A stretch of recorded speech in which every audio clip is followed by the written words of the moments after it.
Hello, my people. Welcome back to my channel. This is Expressive Tone TV, conveying your thoughts and feelings to the world. Guys, this one surprised me. Oh.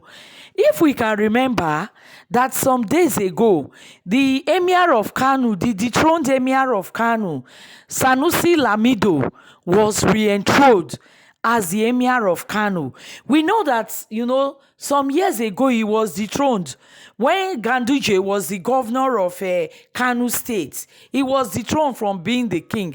And everybody was like, we don't even understand. We didn't even know that the governors have the power to dethrone a king of that magnitude. We know that there are some kings in Nigeria that, they are very powerful. The Ooni of Ife, which is the Oba of Benin, also the Oba of Benin, sorry, then the Sultan of Sokoto, then the Emir of Kano. These are very, big and high kings in Nigeria. But we were surprised for the first time when we heard that the Emir of Kano was dethroned by the governor. Everybody was surprised and nobody knew what actually happened. But do you know that just some days ago, after the king, the Emir of Kano has been re-enthroned, that Ganduje now came out to expose the secrets. He now came out to say why he dethroned him. Because all this why he didn't tell anybody.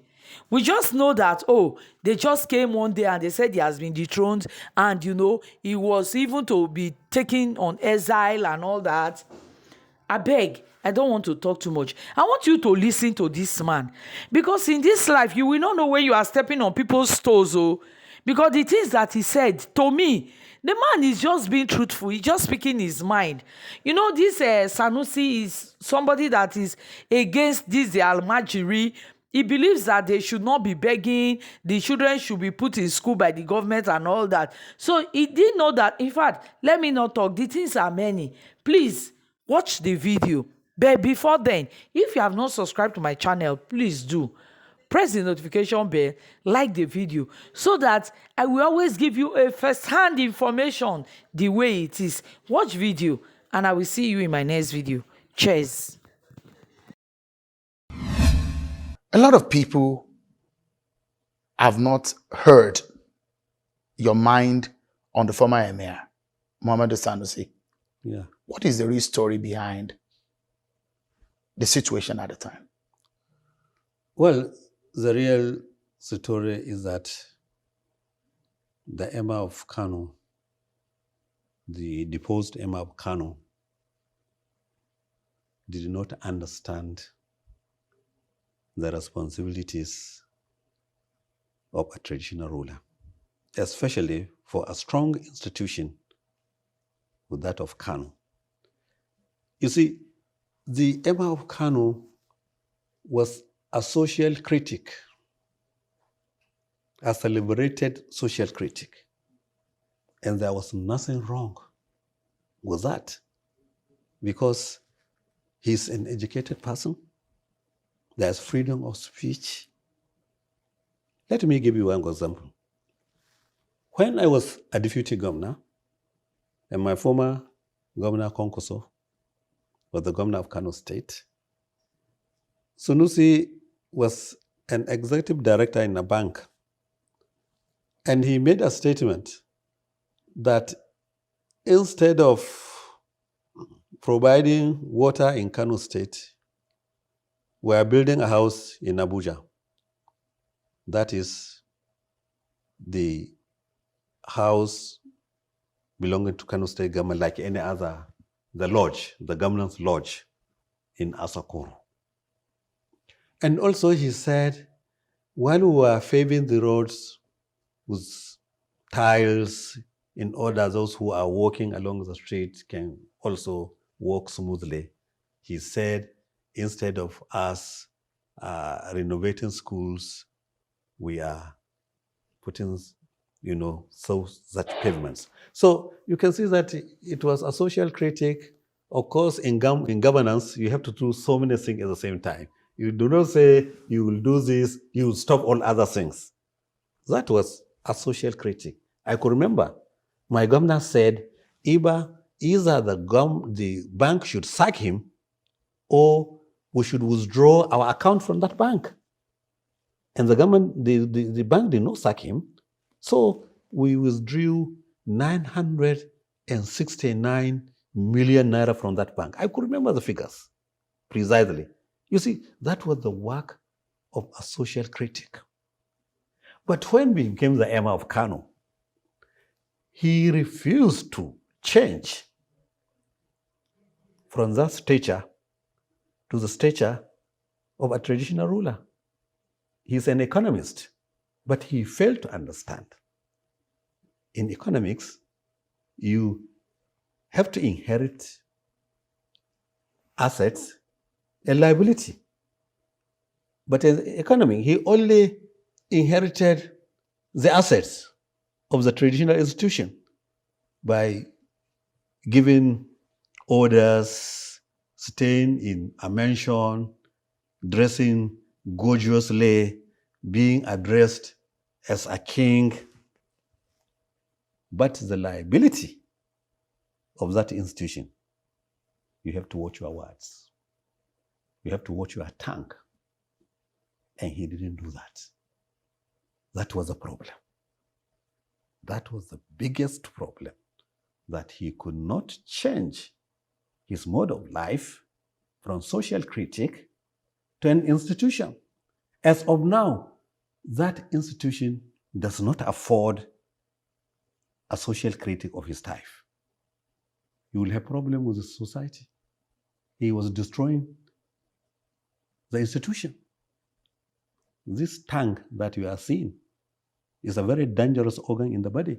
In fact, even politicians, the greatest enemy of a politician is his tongue.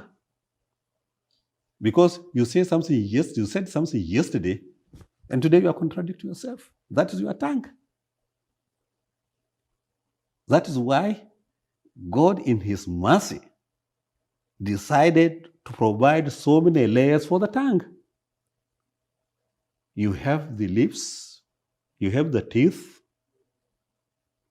in order to protect your tongue, and it is also left in a liquid so that it doesn't come brittle.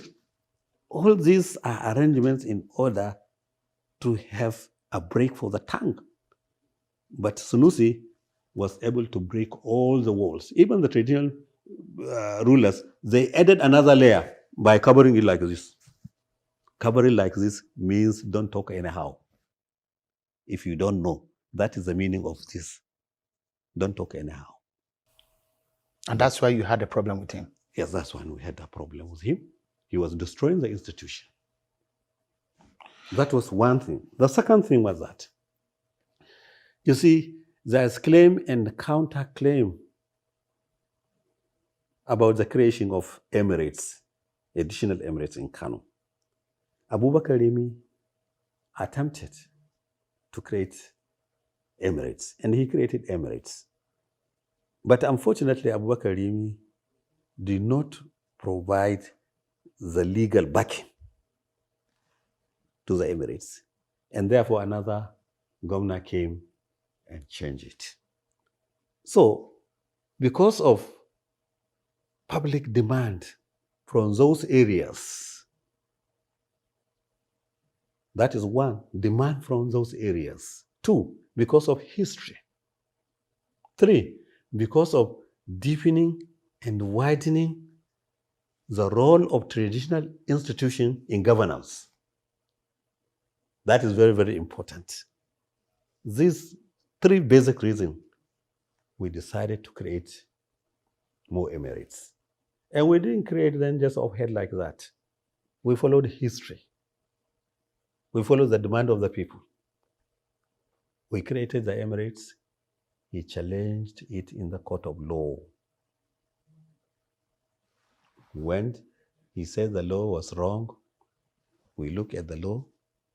Yes, we say it's okay. We corrected the law. He went back to the court, challenging it. Now, how can the leader of a traditional institution coexist with a government in litigation all the time? But it does look like you're planning to weaken his powers. As I told you, 3 reasons. Not weakening his powers. His powers are not more important than the development of the people. His powers are not more important than the aspirations of the people. His powers are not more important than the historical antecedents of these people. That is the situation. So it was not the creation of the Emirates in order to punish him. It was not like that. But he had no power to challenge. Was he not created out of law? Was he not a legal instrument that made him the Emir of Kano? Then why is he challenging legal instruments to create other emirs in the state? So these are the problems that he was heading to destroy the system on one side, and also he was trying to create a parallel government. He was trying to challenge the government on legitimate issues, which is not acceptable to me. And I don't think any reasonable governor, it will be acceptable to him.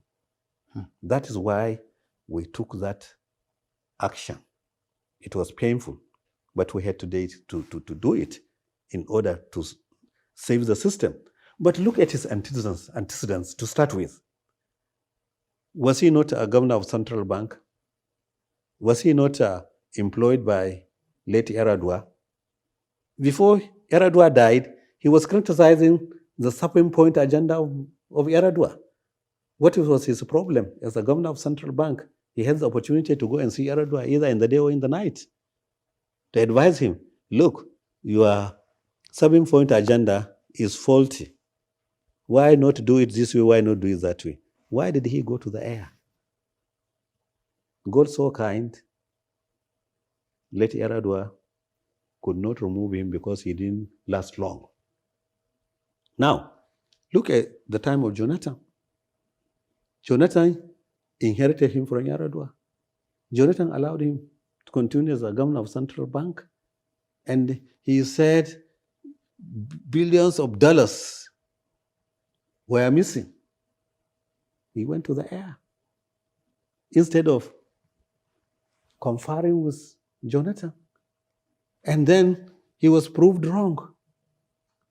So what kind of a governor of a central bank? People would take his word serious. So, Governor, what you did. I'm trying to show you his antecedents. I'm trying to show you the type of person he was. In deposing him, if you had the opportunity, would you do it again? Definitely. I have no regret because he was destroying the system. Governor Ganduje, I must sincerely thank you again. Thank you so much for talking to us. Thank you. I appreciate it. Thank you.